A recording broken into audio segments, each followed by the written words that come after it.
Assalamu alaikum warahmatullahi wabarakatuh. Bismillahirrahmanirrahim. Alhamdulillahi rabbil alamin. Wa bihi nasta'in ala umuri dunya wad din. Wassalatu wassalamu ala asyrafil anbiya'i wal mursalin wa alihi wa sahbihi ajma'in wa ba'd. Moja katika maneno ni la tal'anul makhluqin fatarji'al lanatu ilaykum. Mswalani viumbe ikawa sababu ya kurudi laana na maapizo kwenu ninyi.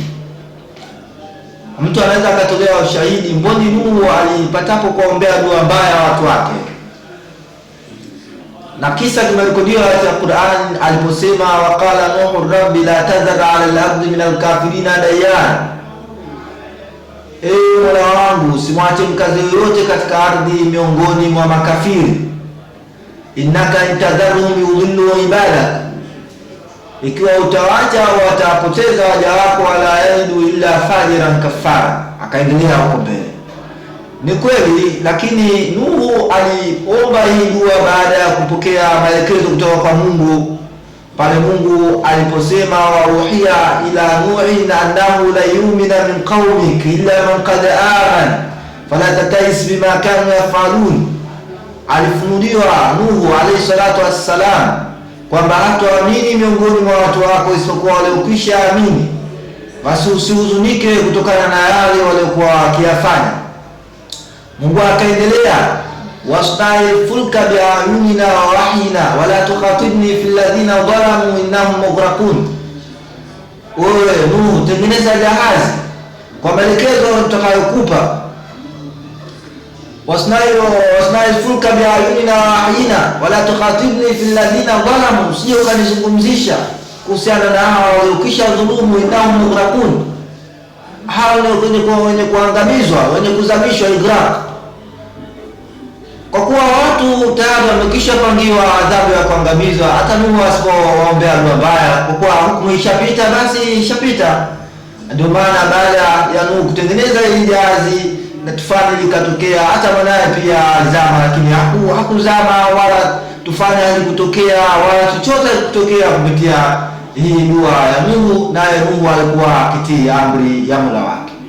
Ndio maana tukumwangalia Mtume Muhammad sallallahu alaihi wasallam katika vita vya Uhud, baada ya kujeruhiwa, kutolewa meno Mtume sallallahu alaihi wasallam, kujeruhiwa magoti yake na baadhi ya sehemu katika mwili wake kama mwanadamu, alipata kutokwa na maneno ambayo sio mazuri, akisema kaifa yuflihu qaumun khazabu wajha nabiyihim, vipi watafaulu watu ambao kisha utoa damu uso wa mtume wao,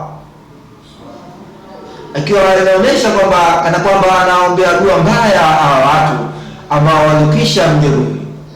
Mungu akamshushia wahi mtume akimwambia alaysa laka min al-amri shay'un au yatuba alayhim au yu'adhibahum fa innahum zalimun.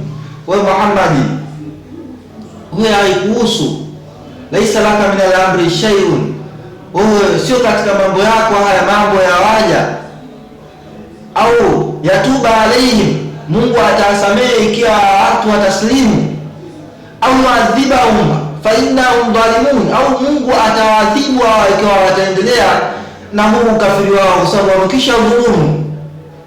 Ikiwa inaonyesha kwamba hata kama Muhammad hawa watu wamekufanya nini, au kutakiwa kuombea hii dua ya kuwapatiliza na kuwasema vibaya, kwa kuwa hayo mambo ni katika milki ya Mungu. Basi baada ya kufikia hayo, Muhammad akajirudi, ikiwa tunapata mafunzo kwamba hata kama ikiwaje hatutakiwi kuwapiza watu. Ikiwa Muhammad sallallahu alaihi wasallam anaambiwa haya na Mola wake, na yeye ndio mbora wa viumbe vyote, na yeye ndio kiongozi wa umma, sisi watu wadogo wadogo ambao hatujui chochote, inakwaje tukiwa katika nafasi na nyanja za uongozi tukawapiza watu na kuwapatiliza na kuambia maneno machafu? Kwa hiyo tunapata kujifunza kwamba tunatakiwa tuwe na kauli nzuri na tusiwapishe viumbe. Hapa ndipo tutafika mwisho. Endelea kufuatilia vipindi vyetu na endelea kutupa support, wala una qala billahi tawfiq, wallahu a'lam bisawab.